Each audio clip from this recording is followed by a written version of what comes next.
Meeshaa mana keessaa ajajachuudhaa fi yeroo hundumayyuu sammuu keessan amansiisuu kan qabdani akka humna kootittiin ajajadhaa jettanii sammuu keessan of amansiisuu qabdu. Meeshaan asitti viidiyoo irratti argaa jirtan kun kan obboleettii keenyati. Asuma magaalaa Walisooti. Isheen Dubaayii kan jiraattu yoo ta'u, meeshaa mukarraa hojjetamu soofaa dabalatee akkasuma meeshaa biiffee meeshaa mana keessaallee nu ajajjee jirti. Egaa meeshaan amma qabannee viidiyoodhaan dhiyaanne kun meeshaa xumurameedha. Maatii isheetti sarakkabuudhaaf kan xumurreedha.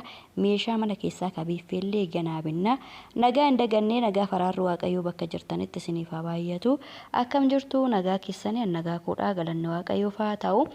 Egaa meeshaan argaa jirtan kun kan obboleettii tokkotti haa ta'u malee meeshaa qaqqaalii fi meeshaa babbareedaa wanta meeshaa mana keessaa murteessaa kan ta'an ajajatte jechuudha.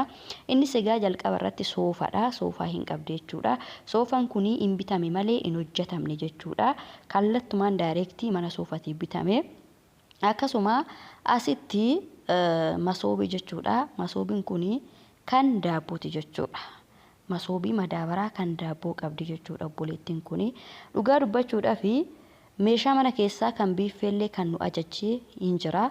Haa ta'u malee meeshaan ishii baay'ee waan ta'eef meeshaa mana guutuu waan ta'eef meeshaa kan binnee fi kan mukaa kana kan xumurame maatii ishiitti sarakkabuudhaa fi dursa viidiyoo akkuma wal jalaan xumureen viidiyoo ishiinis akka argitee itti gammadduuf viidiyoo waraabaa jira.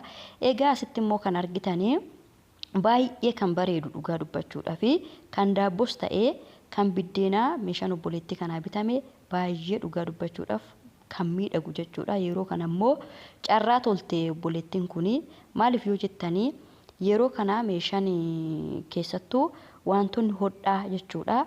Masoobiin kun gabaa irratti sirriitti argama jechuudha. Yeroo faazigaa naannawaa faazigaa sanaa meeshaan hodhaa kunillee baay'ee waddadaa.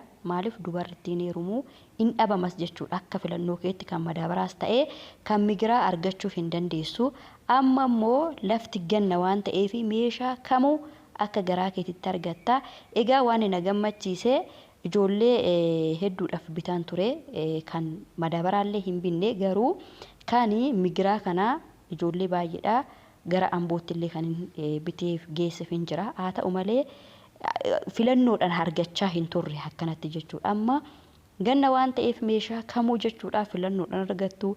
Gatiin isaallee kaduraarraa baay'ee fooyya'aadha. Yeroon kun yeroo gannaati isiniin jedhe. Egaa kan biddeenati kun akkuma argitanii inni madaabaraadhaan hodhamee jiru kan daabboo yoo ta'u inni immoo migiraan hodhamee kan biddeenati. Asitti immoo kan argaa jirtanii migib xarapheezaa jechuudha. Migib xarapheezaan kun suuraa yeroo sana cararii galgalaa ta'eeti. Suuraan xiqqoo isheen jalaa dimsis jedhee garuu akka suura irratti argitan osoo hin ta'in baay'ee kwaalitii guddaa kan qabu bareedaa fi cimaa kan ta'edha. Migib xarapheezaan kun jechuudha. Dhugaa dubbachuudhaaf migib mana keenya keessatti migib xarapheezaan kun baay'ee tokko namatti tola jechuudha. Yeroo keessummaan isinitti baay'ate sagantaa wayii yeroo qabdanii bittinneessitanii teessoo tokkoon fuutanii manni keessan bal'aa yoo ta'e mana keessanitti fayyadamuu hin dandeessu. Alallee barandaarra baaftanii sagantaan tokko yeroo jijjiru teessoon pilaastikii iddoo itti nama hanqatetti kana fayyadamuun hin danda'ama waan ta'eef migib xarapheezaan kun immoo teessoo meeqan hojjetama yoo jettanii 12 hin hojjetama, 6 hin hojjetama, 4 hin hojjetama, 8 hin hojjetama akka bal'ina mana keessaniiti. Egaa asitti kan argitanii algaa bukkee kan jiru adii fi kalarii biraas sanaan kalarii algaa fakkaatee kan jiru kuni biiffee meeshaati jechuudha. Biiffee meeshaati. Yeroo baay'ee biiffee meeshaa magaalaa keessatti afee jira kichin kaabineetidha warri jettanii isa kana irratti immoo deebiin koo sirriitti na hubadhaa obboloota koo. Wallaalee osoo hin ta'in akka filannoo abbaatti nuti meeshaa nu ajajatanii wanna kana nu hojjechiisi wanna kana nu biti jennaani wanna isaan natti ergataniin alatti wanna tokko bituus hojjechiisuus hin danda'u. Filannoo abbaatiin hin deema siniin jedheera. Warri kichin kaabineetii na ajajatan kichin kaabineetii hojjechiisa. Warri immoo lakkii biiffee naa wayyaa jedhanii biiffeenumtuu gosa garaagaraa jira. Kun egaa kan algaa bukkee jiru biiffeedha. Biiffee kan meeshaa algaan immoo diriziinii wajjin hojjetame. Diriziingii fi koomodiinoo xiqqaan garaagarummaa qaba. Asirratti yeroo waa ajajattanis sirriitti adda baasaa. Diriziingiin mastaawutii kan qabuu fi mastaawutii kan hin qabnes qaba. Isa kanas adda baafadha. Asitti immoo kan argitanii kuni qumsaaxinii ijoollee ishiitiif jechuudha.